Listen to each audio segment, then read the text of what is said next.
तो hello guys, तो हमारा आज का टॉपिक है DSC to cabinet DST to history honours का है कैबिनेट मिशन 1940। बस वीडियो को अंत तक देखना क्योंकि एग्ज़ाम नज़दीक है।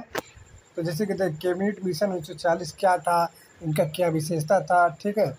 तो देखिए, फरवरी 1940 में लेबर पार्टी का नवनिर्वाचित ब्रिटिश प्रधानमंत्री, क्योंकि इस टाइम ब्रिटिश प्रधानमंत्री का पार्टी बदल चुका था, अब लेबर पार्टी आ चुका था, ठीक है।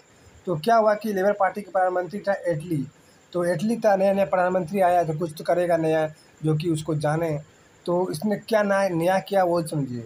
भारतीय नेताओं से अनौपचारिक स्तर पर बातचीत करने के लिए बातचीत करना चाहा, ठीक है, अनौपचारिक स्तर पर, कि हाँ चलो कुछ बातचीत किया जाए, इसको कुछ समाधान किया जाए।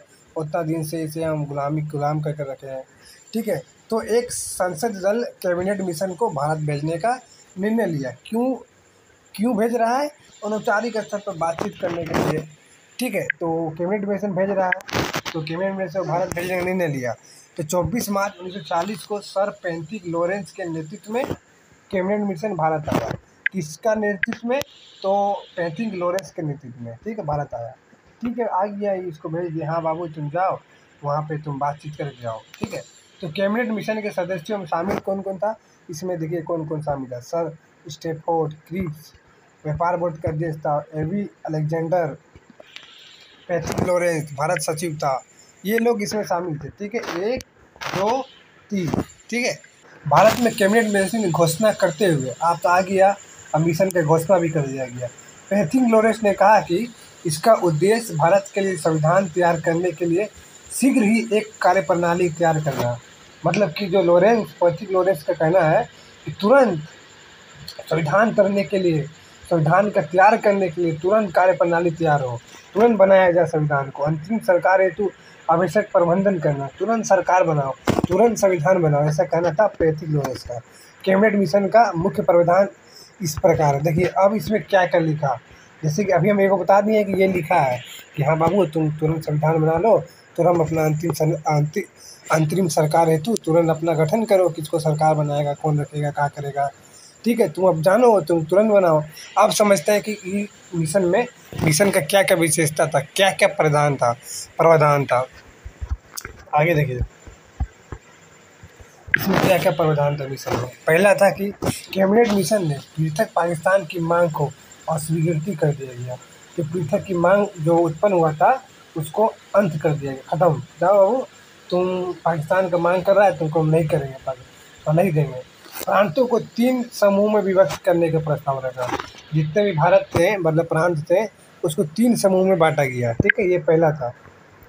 दूसरा देखिए, ब्रिटिश भारत और देसी राजाओं को मिलाकर एक अखिल भारत संघ का निर्माण होना चाहिए, जो रक्षा, विदेशी मामलों, संचार साधनों की देखभाल करे, इसके लिए आवश्यक कर लगाए। देखिए दूसरा पॉइंट है कि जितने भी ब्रिटिश भारत के लोग थे और देसी राज्यों के लोग थे, दोनों को मिला के, ठीक है, क्षेत्रों को मिलाकर एक अखिल भारत संघ, मतलब कि पूरा एक केंद्र लेवल का पूरा बड़का देश बनाओ, ठीक है, ऐसा कहा इस रिपोर्ट में। दूसरा क्या है कि संघ की कार्यपालिका और विधानमंडल में ब्रिटिश भारत और रियासतों को प्रतिनिधि शामिल होगा। किसका? संघ का कार्यपालिका विधानमंडल में ब्रिटिश भारत तथा रियासतों का प्रतिनिधि शामिल, सही बात है। अब उत्तम राज्य बनाएगा, उस अभी अपना विधानमंडल बनाएगा, कार्यपालिका बनाएगा, तो वहाँ पे तो प्रांत का सदस्य होना ही है, ठीक है। एक मुद्दे पर यह आवश्यक हो कि विधानमंडल में दोनों मुख्य संप्रदाय, हिंदू और मुस्लिम, ठीक है, विधायक प्रतिनिधि अलग अलग मत देकर उनका समर्थन करें। देखिए अलग अलग मत देकर, हिंदू और मुस्लिम, जो भी विधायक प्रतिनिधि होगा उसका हिंदू अपना वोट देगा, अलग मत देगा, मुस्लिम को अपना अलग देगा, ठीक है, ऐसा कहा इस रिपोर्ट ने। केंद्र विषयों को छोड़कर शेष सभी मामलों में प्रांतों को पूर्ण स्वायत्ता प्राप्त होगी। बाप रे बाप, पूरा अवशिष्ट शक्ति उन्हें निहित होगी। समझ लीजिए, केंद्र विषयों को छोड़कर बाद बाकी जितने भी ये मामला है सब प्रांतों को। लेकिन देखिए क्या हुआ, इस रिपोर्ट का अनुसार क्या कहा, प्रांतों को ग्रुप या समूह या गुट में बांटा, प्रांतों को ग्रुप या समूह या गुट में बांटा गया, ठीक है, उसको पूरा अधिकार होगा। साथ ही इन गुटों या समूह को क्या क्या अधिकार होंगे इसका निर्धारण वो स्वयं करेंगे। अब देखिए अब ग्रुप में बांटा है, ग्रुप, अब देखिए ग्रुप, पहला ग्रुप में क्या है, पहला ग्रुप में हिंदू बहुमत वाले क्षेत्र है, जैसे मुंबई, मद्रास, मध्य प्रांत, संयुक्त प्रांत, बिहार, उड़ीसा है। ठीक है। दूसरा हम देखिए दूसरा ग्रुप में क्या है।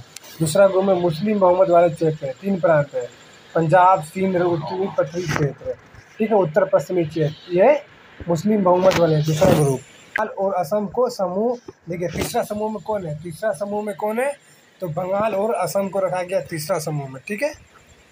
आगे देखिए मुख्य आयुक्त, देखिए यहाँ पे देखिए मुख्य आयुक्त यानी चीफ कमिश्नरी को के प्रांत और दिल्ली और अजमेर का और कुर्ग को समूह को में रखा गया। देखिए पहला समूह में भी प्रांत यानी कि जो कमिश्नरी प्रांत था, दिल्ली था, अजमेर मारवाड़ था, उसको रखा गया, कुर्ग को रखा गया। और समूह पहला में जैसे कि बलूचिस्तान का रखा गया, समूह को में रखा गया। ठीक है। आगे देखिए संविधान सभा गठन के संबंध में कैबिनेट मिशन ने व्यस्त मताधिकार पर आधारित निर्वाचन व्यवस्था को खारिज करते हुए 10 लाख जनसंख्या पर एक सदस्य अप्रत्यक्ष निर्वाचन की व्यवस्था को स्वीकार किया गया। बाप रे बाप, 10 लाख जनसंख्या पर एक सदस्य। ठीक है, उस टाइम 10 लाख जनसंख्या पर एक सदस्य, सोच लीजिए। कैबिनेट मिशन ने एक अंतिम सरकार के गठन का भी सुझाव दिया। तो इस प्रकार हमारा कैबिनेट मिशन का क्या क्या प्रावधान था और कैबिनेट मिशन क्या था, कितने सदस्य थे, कब नियुक्ति हुआ, सारा कुछ जान